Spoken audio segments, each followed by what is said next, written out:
what package you should be considering if your company is planning to relocate you as a expatriate. Remember, not as an immigrant but as an expatriate. By end of this video, you will have all the answers you're looking for and you can customize this as per your need. So do watch this video till the end, and if you're a new subscriber, please go ahead and press the like button and do subscribe as I keep bringing such relevant videos which matters to you. You can check out other videos also where I have shared many insights which will help you integrate in Canada in a better way.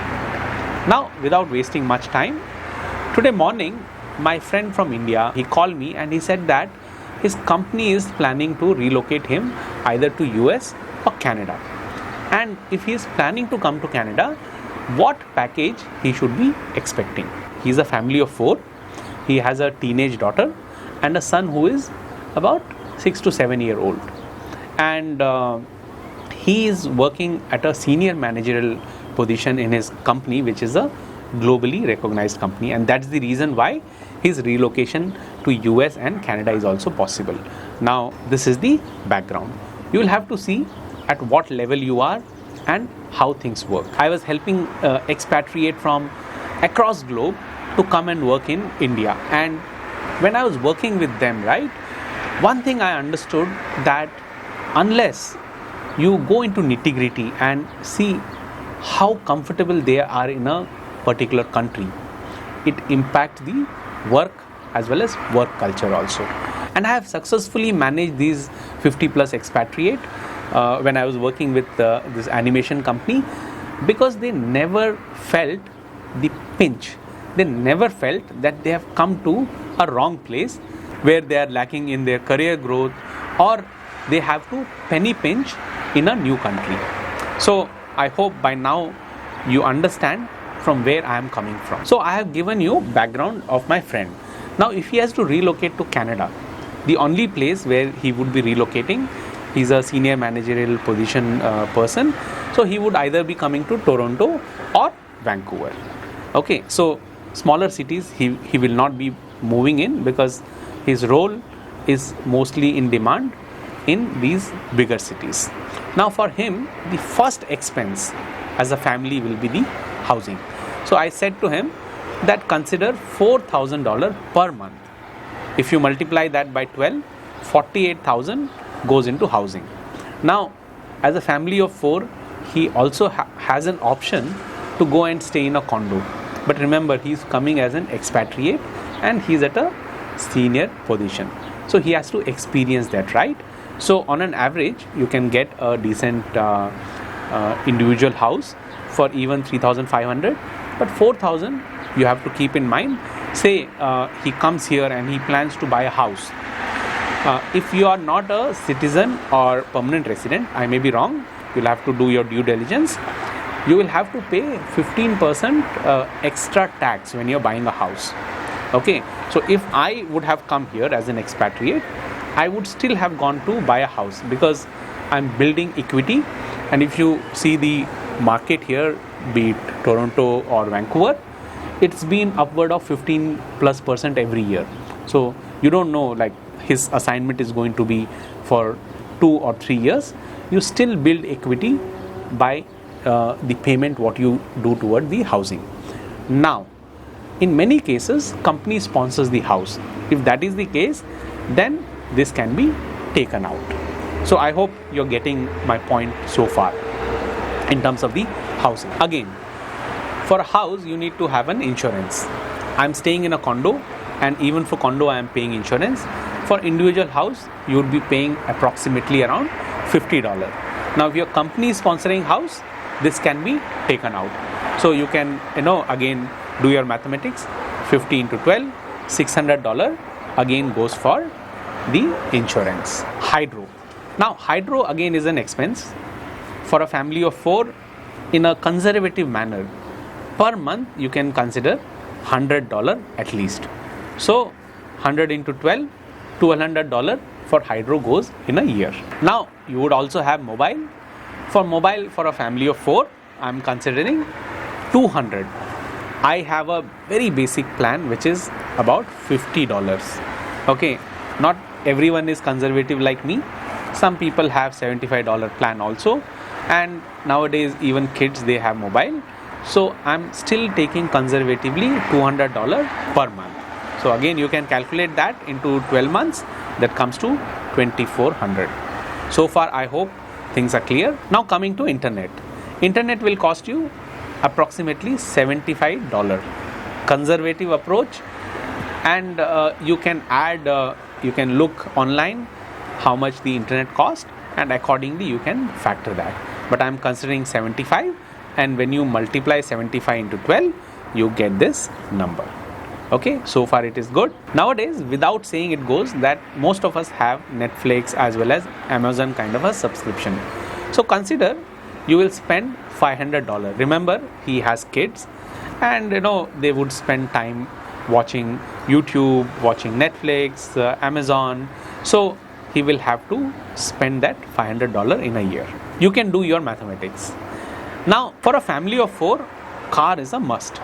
And sometimes people also end up having 2 cars. Say the one of the spouse is working and he or she has to commute to office. The other spouse also is working or staying at home. In fact, right now I have considered only one person working. So if 2 people are working, then the entire package thing changes. Right now I'm considering only one person who is working. So say you will end up having 2 cars. So $2,000 per month towards the car you need to keep aside. That makes it 2400. So in terms of car, you also have maintenance. Once you start driving car at a regular interval, you will have to get few periodic checks done. Say something goes bad, you have to get that things replaced. And then when winter comes, you have to change the tire. And when the summer comes, again you change the tire. For all of these, you will end up spending this amount. You can see on the screen. So this is the amount you will end up spending.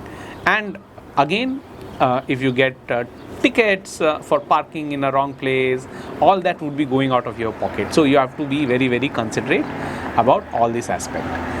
Now, I'm not considering insurance cost, because usually when you come with your company, your insurance will be taken care. But say insurance is not covered. Okay. Healthcare, people say it's free. I would leave that to you to comment and let me know if it is really free. But if you have to go and buy prescribed medicine, if you don't have a company insurance, you will end up spending a lot of money. So be very, very careful and be very sure about the insurance what you will have. In fact, if you are coming from a country like India, get your dental done, get your eye checkup done. Dental, getting it done here is a pain and very, very expensive.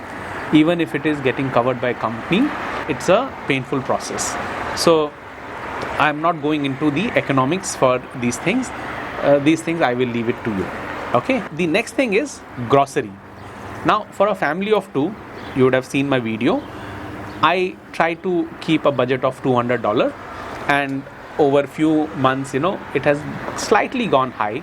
Inflation is also going high. Job losses are real. You all know all those things. I will not give you those, gyan out here. But if you are a family of 4, for grocery, you need to keep aside $600 to $700 at least. Now, right now with COVID, not many eat outs is happening. Remember, for a family of 4 and with 2 growing kids, a lot of eating out would also be happening. So you have to factor that cost. Say on a conservative note, you spend $150 per month for eating out. So that will amount to this much money.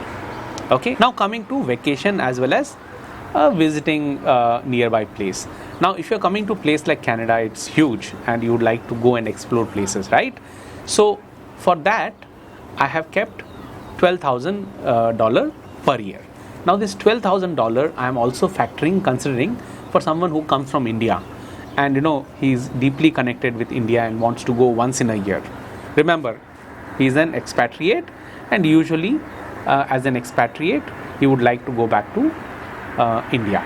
So he will have to set aside $12,000 overall for the to and fro trip, as well as going around and seeing places within Canada. So this is also covered. Coming to wardrobe as well as winter clothing. Say you spend $1,000 in a year. Again, very, very conservative. It can go on a higher side, but I'm just giving you on a lower side. So this will also be an expense which you have to consider. I'm not consider family who owns a pet. Once I was discussing with one of the lady co-traveler in bus who had pet, and she said that she spends around $600 for the pet food and grooming. So if you have a pet and you would be having pet here, then you will have to add this cost. I'm right now not adding this to what I said to my friend. He does not have a pet. You will have to keep some money for unplanned expense. So say $5,000 you need to have in hand. Now you have come to Canada, and in Canada you would also like to save some money, right? And take back some money. So I'm assuming that you are using tax-free saving account, which has a limit of $6,000 per year. You're utilizing that fully. Any smart person would do that. So you consider that $6,000 also. And over and above, at least you would like to save $10,000 in a year. Okay. So if we calculate everything, right, it's coming near about 165K, which I told my friend. So I would invite your comments and ask you a question that if you are planning to come as an expatriate, do you think this much money would be sufficient for a family of 4 and you are the only person working? And if I have missed out anything, please add that so that anyone who is watching video gets benefited out of this. I hope you found today's video informative. Please do let me know. I do comment to every single comment I receive, and also check out my website where I have tried to organize every single event of my life after coming to Canada, even before coming to Canada, in an organized manner so that you don't have to go and reinvent the wheel. Thanks for watching Canada Tried and Tested.